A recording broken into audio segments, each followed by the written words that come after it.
welcome on into another episode of Healthy Discussions.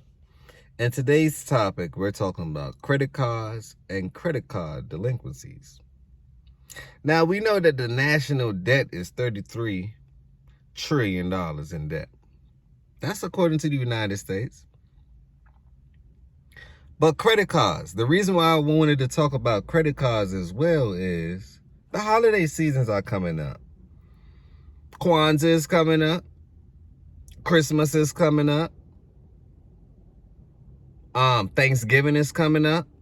That's just to name a few holidays. We're just naming a few holidays. All these things are coming up, right? But while you keep racking up debt. Now, I will much rather profit than I do debt.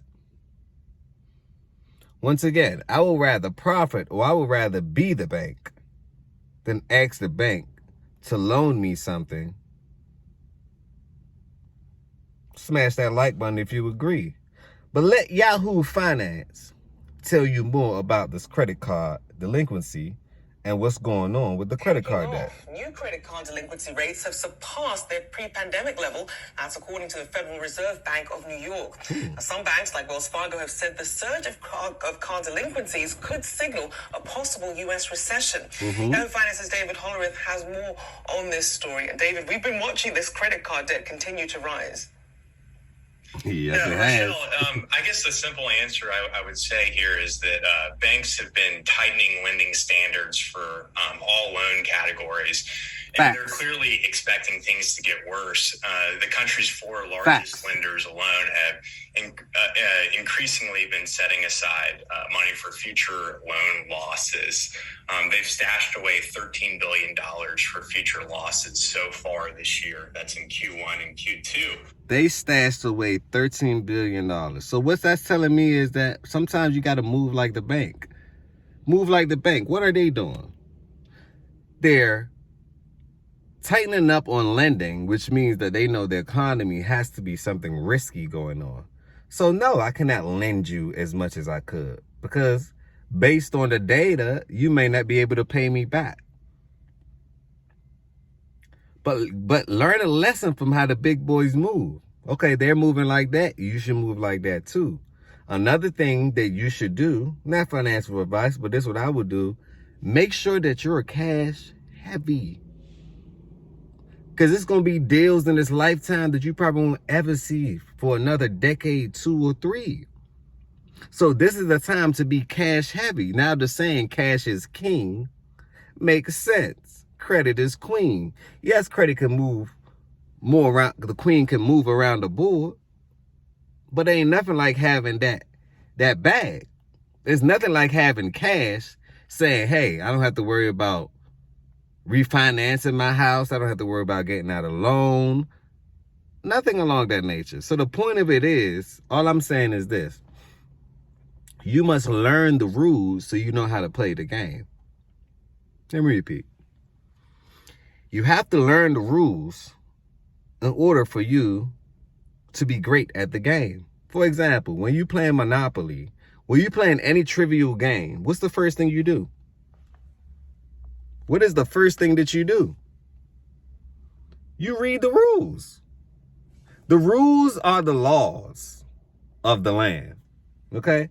Look at it like that. The rules are the laws of the land. So if you don't know the laws of the land that you're in, then how could you ever be successful? How could you win? Smash that like button. Leave them comments down below. You will automatically by default lose if you don't know the rules. So study the rules of money. Study the rules of credit. Study the rules of banking. Become the bank. That's the solution. Become the bank. They letting you know I'm not lending money out. I'm tightening it based on the data that we received. And we all know information starts at the top and then trickles on down. So if the people at the top doing it, what do you think is happening as we currently speaking right now? The trickling effect. So make sure that you're getting your cash up, which means you need to scale up. It's up. You need to go up all the way. No time for play. Hustle, hustle, hustle. Robots can work 100-something hours a week. No breaks. AI can work all day long. No breaks. They're letting you know what these companies are investing in for your future. So if you're not scaling up or getting up or getting your bag up on the daily, then you're losing the race. You're literally losing the race. So this is the time they're letting you know what you need to do as far as financing. Get your money up, get your skill up, learn something new, do something online. Not financial advice, but most millionaires in today's economy is created online. What? It's so much money out there. Go get you some. But let's continue. I think that banks have a lot of things to worry about right now. And credit cards or credit card delinquencies haven't always been at the top of that list. And the interesting thing now with the New York Fed data, what it has shown at the end of Q2 is that could be changing. So there are two consumer-focused online banks, Capital One and Ally Financial, and Ally's more devoted to auto lending or auto loans, and Capital One more towards credit card. I wanted to say something. Now, don't find it surprising that most of these banks are closing. Do not find it surprising that most of these banks are closing. These banks are closing because if the people not depositing money, remember the banks make money off of your deposits. Why? Because they can lend it 9 times. If they don't have anyone to lend it to, or they lenders is in high risk, why would they lend the money out? So the bank would then become insolvent. So online banking is here. I'm just trying to connect the dots for y'all. So online banking is now here. So most banks, to me, based on their module is obsolete. You're depending on the people to deposit, but the mass amount of people don't have the money in order to deposit. So what you're depending on is straight hope. You hope that these people deposit their money.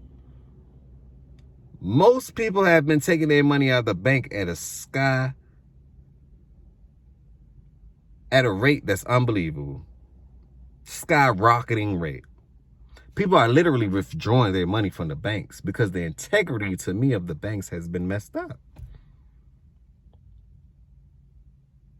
It's we, the people. The people is deciding that it's messed up.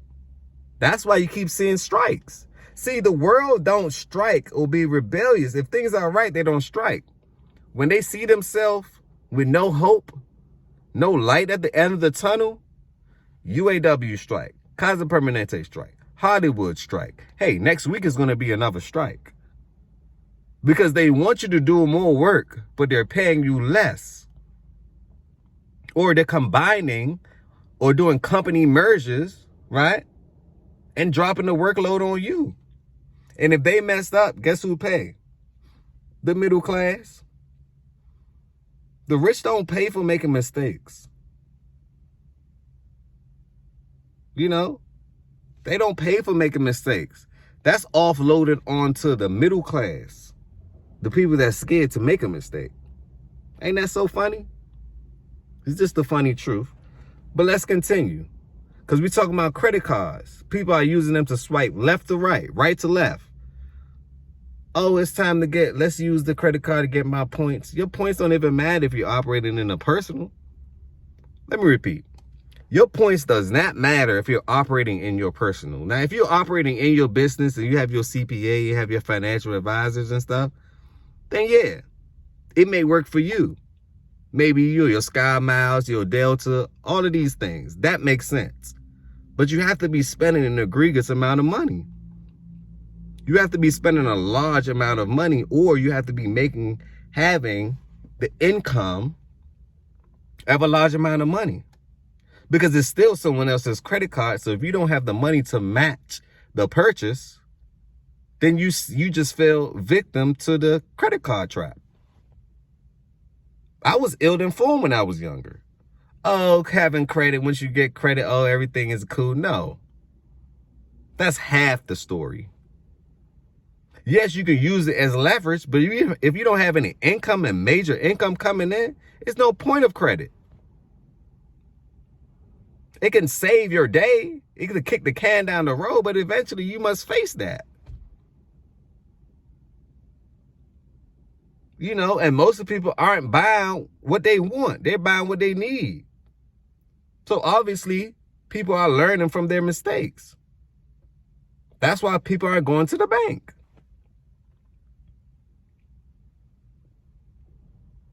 And America is full of debt.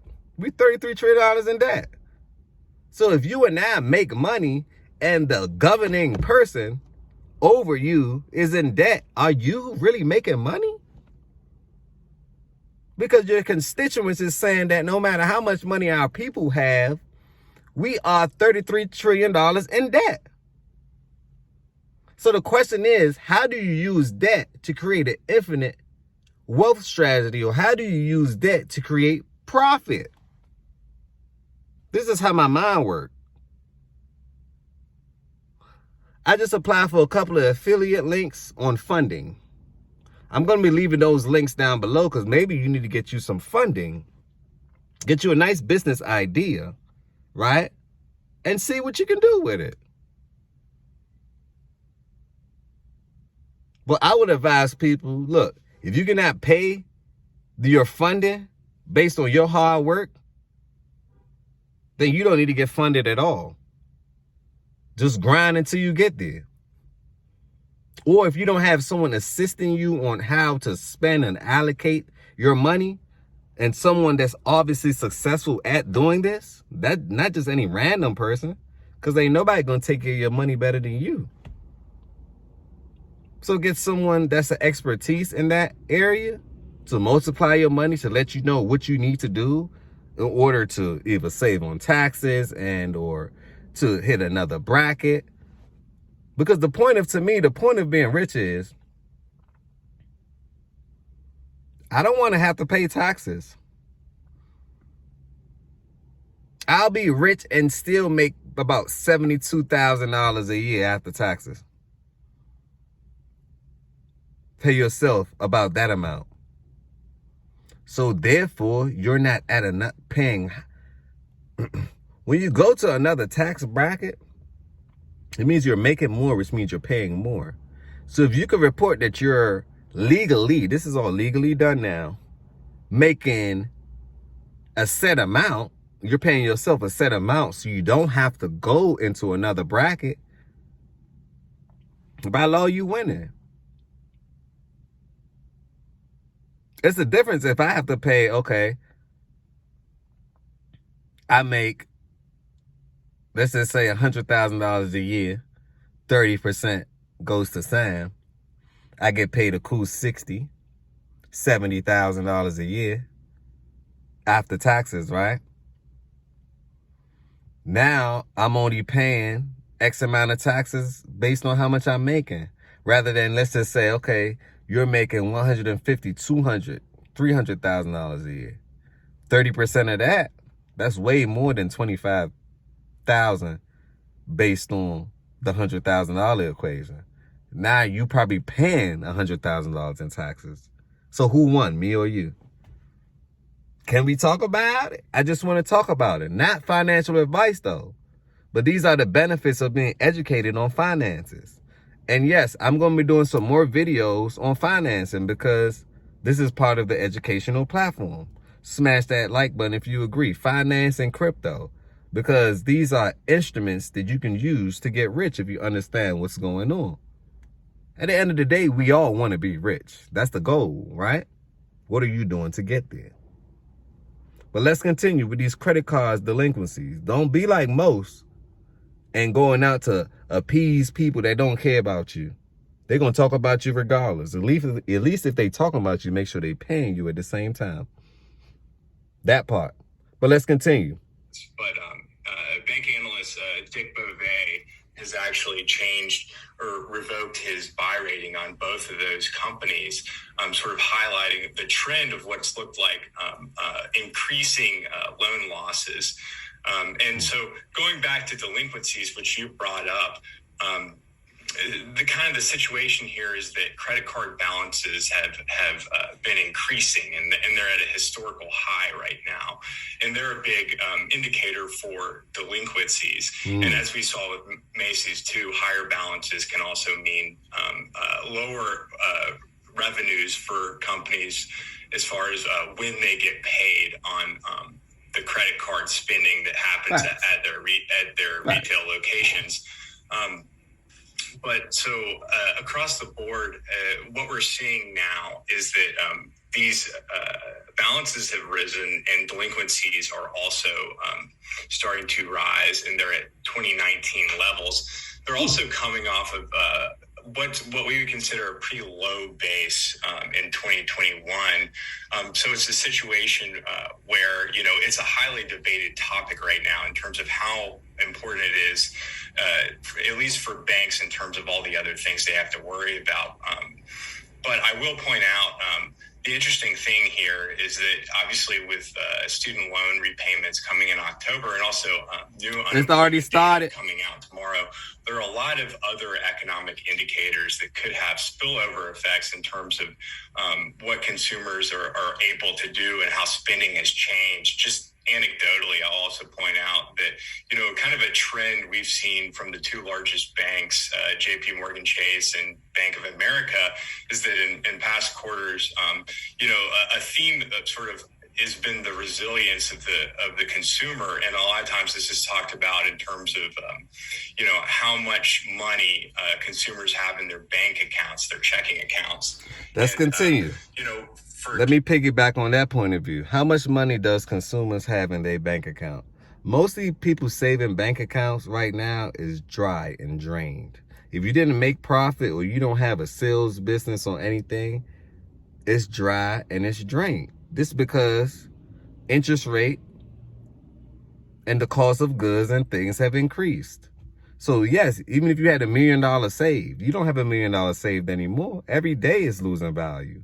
If you're not making that money, make more money for you on the daily, you're losing value. Why? Because money was designed to be finite, which means that no matter how much money you have, it will always run out. So the point of the game is to always make money on the daily. So therefore, you won't ever run out. Educate yourself on money, but that's why you came to Healthy Discussion. We're going to educate you on the money, because without that education, this game that we're playing right here on getting assets and making sure that your family's setting up a legacy and making sure that you're building a community and all these great things, right? It cannot be done without financial education. Let me repeat, it cannot be done without financial education. That's one of the pillars. If you want to build something, understand the money, follow the money, study financing, study assets, study different instruments that can get you there. Create a community to understand how financing works. Understand how the currency goes. So you can be concurrent on whatever you have going on. That's the importance of learning these things. And yes, see, you didn't learn, for example, you didn't learn finances in school, did you? That's why I put a red line over it. Merch dropping soon. That's why I put a red line over it. Because the life skills that you need to learn, why schools don't teach you? Church definitely is not teaching you these things. The only thing that can teach you these things is your purpose. Once you're on your purpose, you're going to begin to, let me see what this is about. Let me see what that's about. How do I troubleshoot this? How do I troubleshoot that? Because you didn't realize you all that you have, except for the one above. But the church compromised that. They compromised that a long time ago. So I believe it's God outside the church. Just want to talk about it. It's schooling outside of school and the correct education at that. Can we talk about it? Times have changed. The infrastructure have changed, which means that the educational system has changed. Everything about the world as we know it yesterday is not the same as it is today. Smash that like button if you agree. So once again, stay on your purpose. We understand that that as far as credit cards gone, everyone is falling behind on their payment. You can't keep up with the times right now. Don't spend that money if you don't have to spend that money. Go invest it somewhere. That's my advice. Learn something new, scale up, turn up, get your bag up, get more money because it's going to be needed. On that note, smash that like button if you found some value in the content. Share this information because sharing is caring. Tell a friend to tell a friend to tell the other friend to smash that like button. Tell a friend to tell a friend to tell the other friend to share this video. Comment, leave them thoughts down below. I really want to know what you think. Are you in financial debt? What are you doing about it? What's your solutions? How can we help each other? Leave your comments down below. Like I say, I'm going to leave a couple of affiliate links. I'm waiting on my business application to get approved by certain vendors. And once these things are approved, I'm just going to drop it in a link, drop it in my chat, maybe pin it to my chat so you have access to it. Maybe you need some funding. Maybe you need your credit clean. Maybe you need to see what's going on with your credit. What do you want to pay off first? How do you plan on overcoming whatever issue that you're going through? You know, I just don't talk about the problem. I create solutions for the problem. On that note, this is another healthy discussion. Remember, positivity over negativity always. On that note, peace, blessings, love.